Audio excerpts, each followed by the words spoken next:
पिछले कुछ हफ्तों से लगातार इनकम टैक्स पेयर्स की उलझनें बढ़ती जा रही हैं। हालांकि राहत पे मिली है, लेकिन कई सारे सवाल हैं। सवाल यह है कि पैसा बच रहा है तो कहाँ बच रहा है, पैसा बचाना है तो कहाँ बचा है, कहीं ऐसा भी है कि पैसा ज़्यादा लग रहा है। तो बजट में जो भी ऐलान किए गए उसके नियमों की बारीकियां धीरे धीरे होकर के सामने निकल कर आ रही हैं। जैसे टीडीएस के नियम की बारीकियों को देखें तो बहुत सारा फायदा आपको मिलता हुआ दिख रहा है।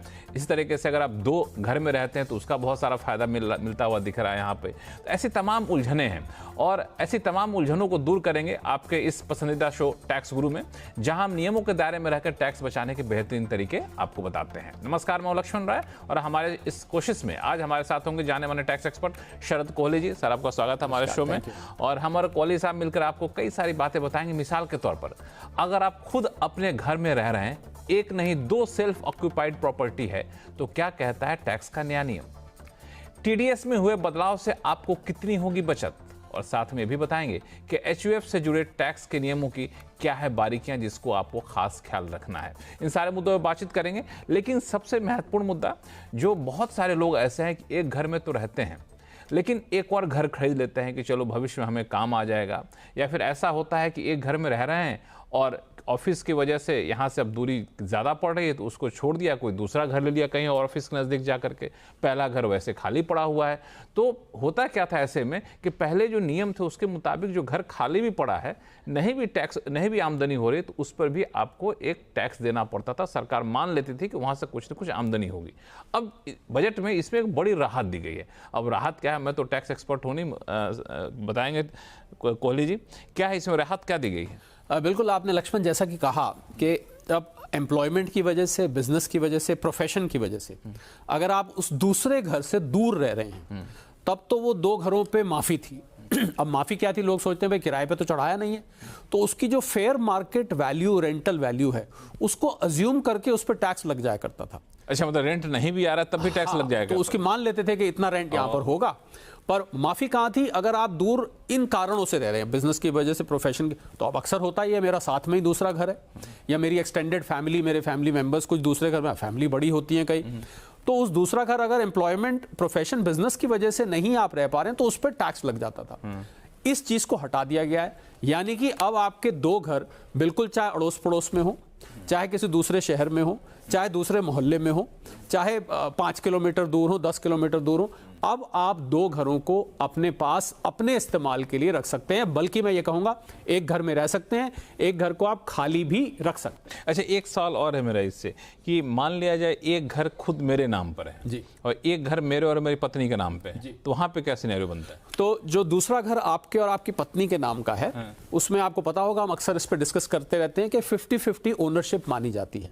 तो उस घर का आधा हिस्सा आपका वो सेल्फ ऑक्यूपाइड सेकंड घर माना जाएगा। अच्छा। पर इसमें शर्त है, आपको याद होगा, हम इसमें अक्सर चर्चा करते हैं कि आपकी श्रीमती जी ने उसमें अपने कमाए हुए पैसे से कुछ कंट्रीब्यूशन किया हो, तब तो ये आधा उनका माना जाएगा।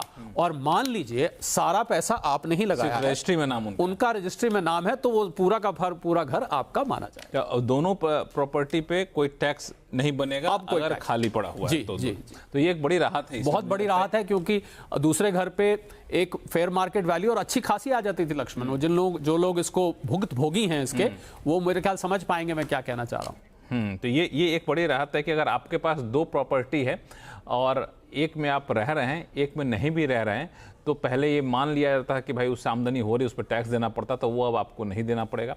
आस पड़ोस में भी 2 प्रॉपर्टी है आपकी, तो आपको कोई टैक्स की देनदारी नहीं बनेगी। तो ये अगले कारोबारी साल से लागू माना जाएगा। तो ये इस बार के बजट में ये बदलाव किया गया है। तो जिनके पास 2 प्रॉपर्टी है उनके लिए बड़ी खुशखबरी, और जो दूसरी प्रॉपर्टी लेना चाहते हैं वो भी सोच लीजिए कि टैक्स के मोर्चे पर आपको कहीं कोई टेंशन लेने की जरूरत नहीं है। टेंशन हुआ तो हम लोग यहाँ बैठे हुए हैं। चलिए अब शुरू करते हैं सवाल जवाब का सिलसिला। सबसे पहले चलते हैं नोएडा, जहाँ से अजय कुमार अग्रवाल साहब हमारे साथ फोन लाइन पर जुड़ चुके हैं। अजय जी नमस्कार। नमस्कार सर, नमस्कार। बताएं क्या उलझन है आपकी? सर, सबसे पहले तो मैं ये बोलना चाहता हूँ कि CNBC as a channel, Laxman ji as a anchor और शरद जी एज ए एक्सपर्ट मेरे को बहुत पसंद है, और मैं बहुत छोड़ता नहीं हूँ। और मेरा क्वेश्चन ये है कि गोल्ड ETF और गोल्ड म्यूचुअल फंड में लॉन्ग टर्म और शॉर्ट टर्म गेन में अभी क्या टैक्सेशन है? पर्टिकुलरली एक्चुअली 3 डेट्स आ रही हैं इसमें कि अगर आपने 1 अप्रैल 23 के पहले खरीदा है तो क्या होगा, अगर 1 अप्रैल 23 के बाद खरीदा है तो क्या होगा, 23 जुलाई जब बजट आया था उसके बाद अगर आपने खरीदा है तो क्या होगा, और चौथा है कि 1 अप्रैल 25 के बाद भी आपको क्या 12.5% लॉन्ग टर्म मिलेगा, उसके पहले बेसिस नहीं मिलेगा क्या? ये बहुत लोगों का कंफ्यूजन है। ये बिल्कुल अजय जी का बहुत जायज कंफ्यूजन है, वाकई इसमें कंफ्यूजन हो गया है। क्योंकि हुआ क्या था लक्ष्मण के, जब डेट फंड आए थे, डेट फंड पे जो बदलाव आए थे, तो डेट फंड के ऊपर बहुत सारे टैक्स रिलीफ्स को हटा लिया गया था। तो पहले तो इसमें एक ये भी कंफ्यूजन है कि जो खासकर गोल्ड म्यूचुअल फंड है वो डेट फंड में आता है या अभी वो इक्विटी में जाता है या वो किसी और एसेट क्लास में जाता है, यहां से भी ये स्टेम होकर आ रहा है। बिल्कुल अजय जी, आपका कंफ्यूजन एकदम जायज़ है, मैं कोशिश करूंगा उसको दूर करने की।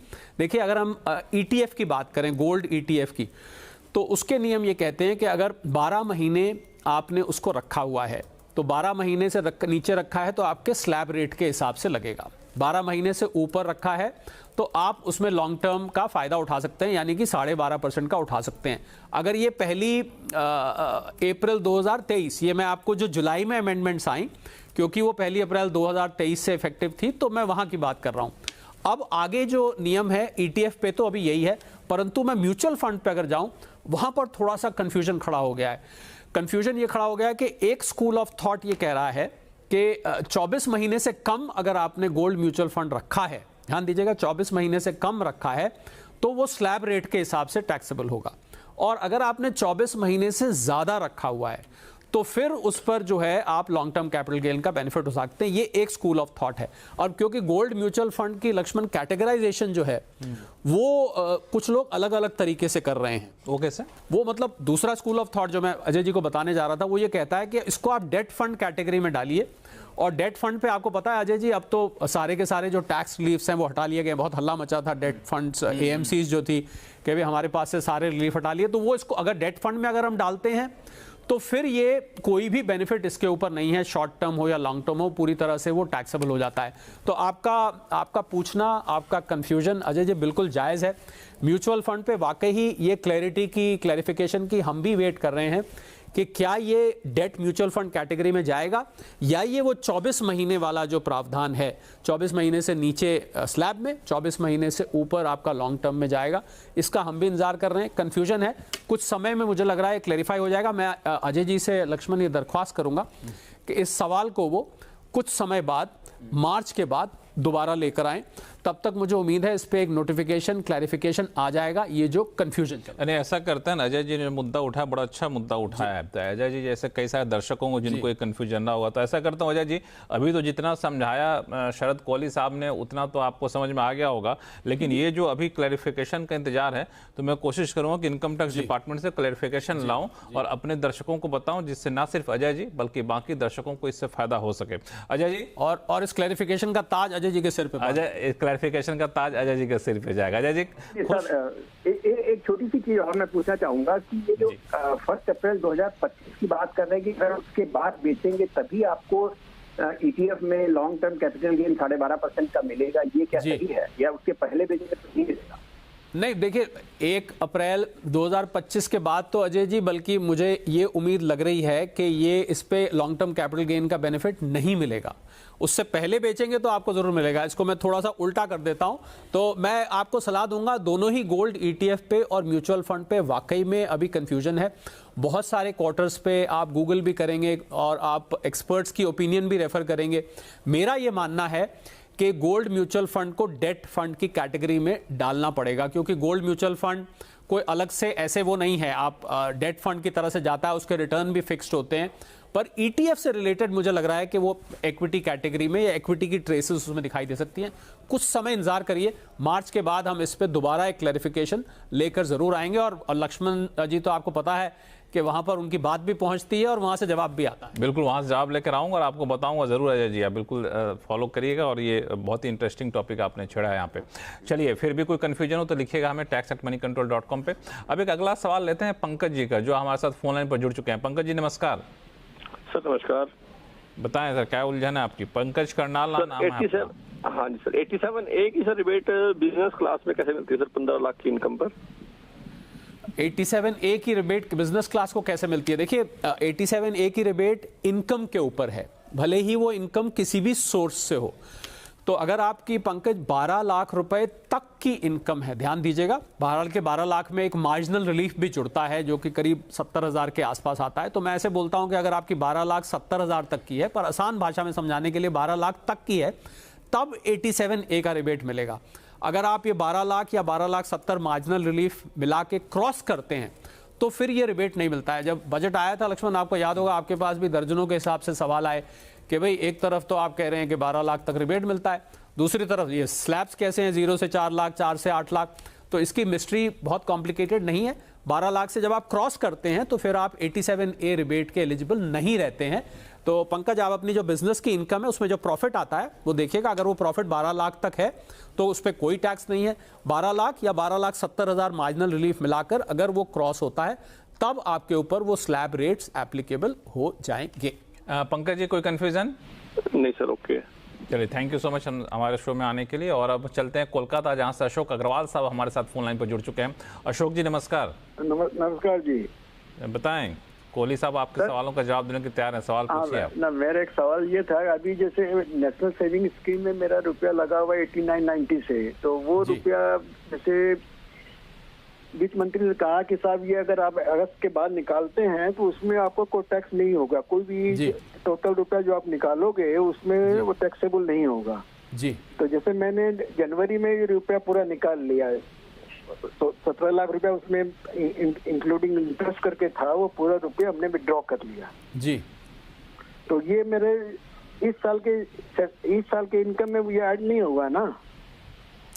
नहीं अशोक जी, क्योंकि आपने जनवरी में निकाल लिया है तो अभी तो ये टैक्सेबल है। अभी तो हम ये फाइनेंशियल ईयर 24-25 में चल रहे हैं। तो आपको पता होगा NSS बहुत पुरानी स्कीम है लक्ष्मण, आपको पता होगा, बहुत एक ज़माने में चलती थी।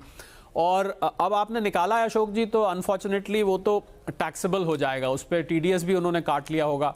और आप अभी इस जनवरी में निकाला है, किस जनवरी में निकाला है आपने? नहीं, जनवरी 25 में निकाला हमने। अच्छा, फिर जनवरी 25 में निकाला है, फिर तो आप उसमें से बच जाएंगे, फिर टैक्सेबल नहीं होगा, क्योंकि अगस्त के बाद जो भी ड्राइंग्स हैं उसके ऊपर एग्जेम्पशन दे दी। क्षमा करिए, मैं सोचा था आपने पिछले जनवरी में निकाला है, इस जनवरी में निकाला है, फिर कोई दिक्कत नहीं है। आप जो टैक्स अगर कट भी गया है तो आप उसको रिफंड ले सकते हैं। चलिए, मुझे लगता है कि आपका कंफ्यूजन दूर यहाँ पे हो गया। अब कोई दिक्कत तो नहीं है इसमें? ऐड नहीं होगा जी। हेलो, ये इनकम ऐड नहीं होगा तो? जी नहीं। इनकम ऐड नहीं होगा, साफ कर दिया इन्होंने। मैं एक सवाल और कर सकता हूँ? बिल्कुल करिए, आप ही के लिए है शो।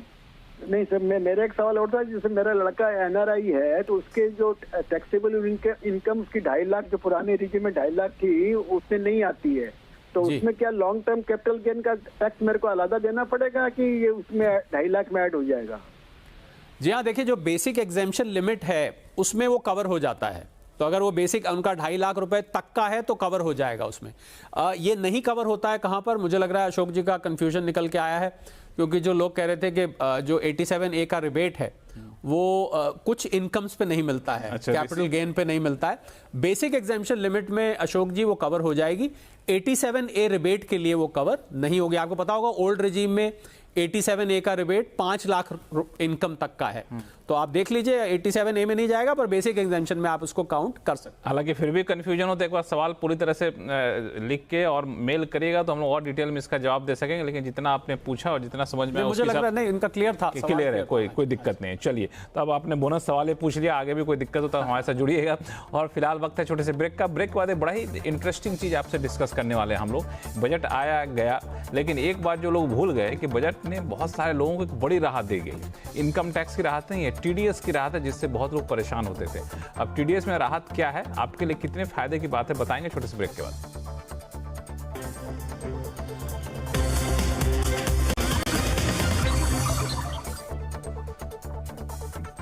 ब्रेक के बाद एक बार फिर से आपका स्वागत है। आप देख रहे हैं टैक्स गुरु और हमारे साथ बने हुए जाने माने टैक्स एक्सपर्ट शरद कोहली साहब। और कोहली साहब बता रहे थे कि इस बार बजट में क्या हुआ कि लोग 12 लाख से इतने खुश हो गए ना कि बाकी खुशी को भूल गए। उनको पता ही नहीं होगा 12 लाख के अलावा भी कुछ खुशी मिली है। तो एक ऐसे ही खुशी मिली है 12 लाख से अलावा, वो है TDS को लेकर के। जी हाँ, टैक्स डिडक्टेड एट सोर्स जो होता है, जिसमें आप कभी फिक्स डिपॉजिट हुआ तो वहाँ पे आपको TDS कट जाता है, फिर बाद में आपको लेना पड़ता है। ऐसे कई सारे मोर्चे पे आपको TDS देना पड़ता है। उसमें एक बड़ा बदलाव किया गया। बदलाव इस तरह से किया गया है कि आप लोगों को बहुत बड़ी राहत मिलने वाली है। तो ये मैं कोहली साहब से समझता हूँ। कोहली साहब, ये किस तरह की राहत मिल रही है? आपने 12 लाख कहा ना लक्ष्मण, तो एक और 12 लाख भी है। एक और 12 लाख। ये 12 लाख और किस्म का है। तो हमारे जो माननीय वरिष्ठ नागरिक हैं, सीनियर सिटीजन, उनके ऊपर जब उनके बैंकों में ज़्यादातर आपको पता बैंक में डिपॉजिट कराते हैं, वहाँ से अपना गुजारा चलाते हैं, बुढ़ापे की लाठी है, तो उनका जो इंटरेस्ट आता था उस पर 50,000 तक के इंटरेस्ट के ऊपर TDS कट जाता था। अब बहुत सारे लोग टैक्सेबल नहीं होते थे, तो उनको रिटर्न फाइल कर करके सिर्फ इसी वजह से रिटर्न फाइल करती थी कि रिफंड लेना है। अब वो लिमिट बढ़ के 1 लाख हो गई है। अब मेरे से बहुत सारे, मैंने 12 लाख का कनेक्शन का, बहुत सारे वरिष्ठ नागरिक को पूछते थे कि भैया कितने तक की हम FD कराएं कि हमारे ऊपर TDS ना आए, तो वो भी फिगर 12 लाख ही आई। मैं आपको बता रहा था कि 12 लाख का कनेक्शन दूसरा कहां पर है, तो अप्रोक्सीमेटली 12 लाख रुपए तक अगर आप बैंक में डिपॉजिट कर रहे हैं तो अब आपके ऊपर TDS नहीं कटेगा, यानी कि आप रिटर्न फाइलिंग से बच सकते हैं। और नॉन सीनियर सिटीजन, बिल्कुल वही पूछ रहा था कि सीनियर सिटीजन को बता दिया था, हम लोग जैसे लोगों का क्या है? बिल्कुल 40,000 रुपए वो सीमा थी जब नॉन सीनियर सिटीजन के ऊपर उसके नीचे पे TDS नहीं कटता था। नॉन सीनियर सिटीजन जी, नॉन सीनियर।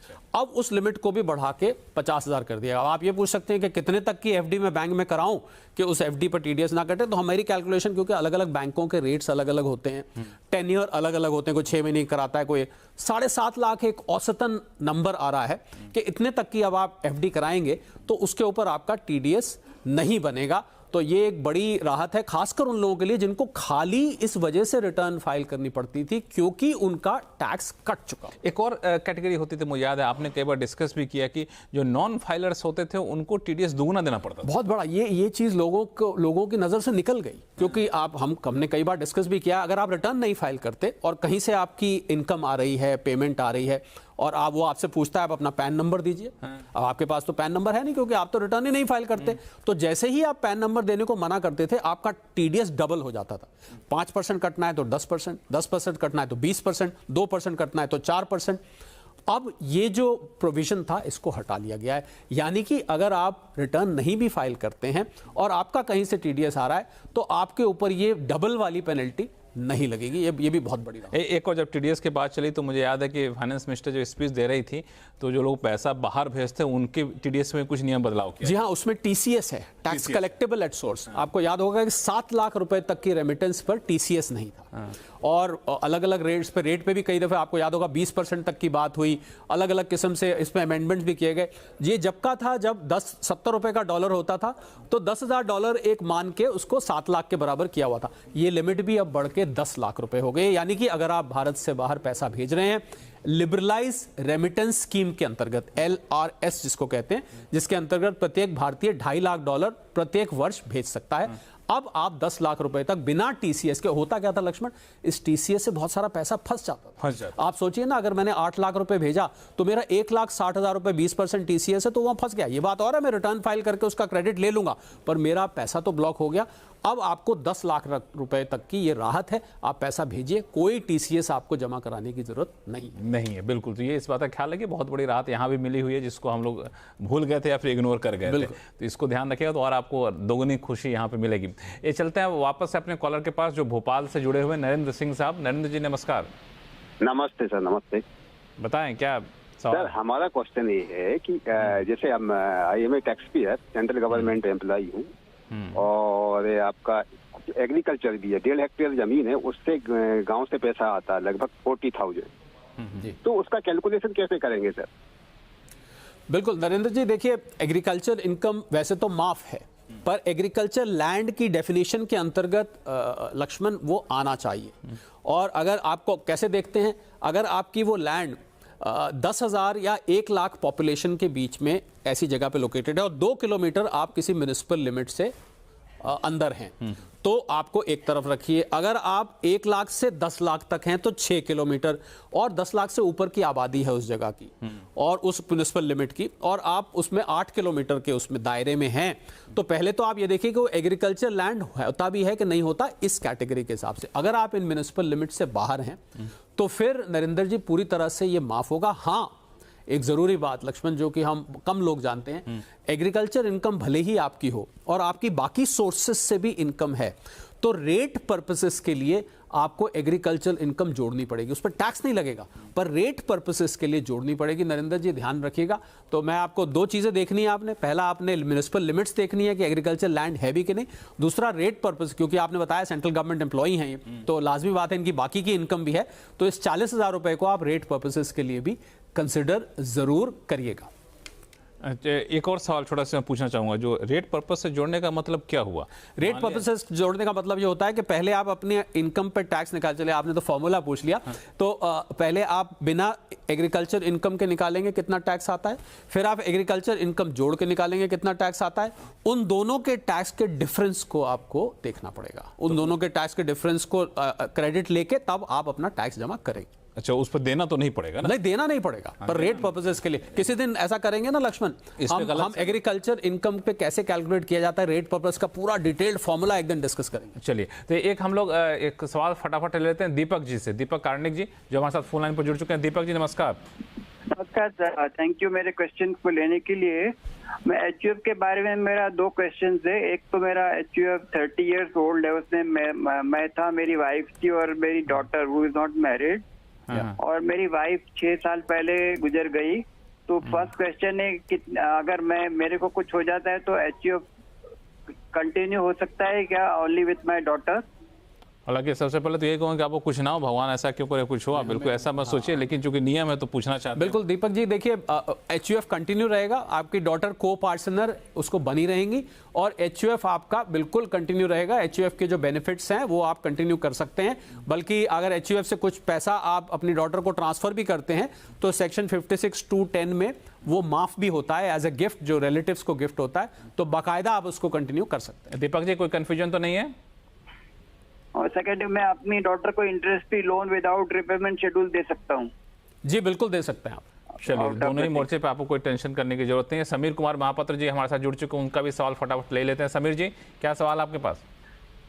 सर, मेरा सवाल है, हमारा एक्चुअली 26A में जो पहला 21-22 फाइनेंशियल ईयर का हम रिटर्न भर के उसका मुझे आगे 700 हो गया उसके बाद, लेकिन हमारा एम्प्लॉयर जो है कुछ रॉन्ग इनकम एक्चुअली भरा था जिसमें ज्यादा इनकम था, हम उसको मैचिंग करने के लिए हम अपना भर थे विदाउट गोइंग इनटू डिटेल।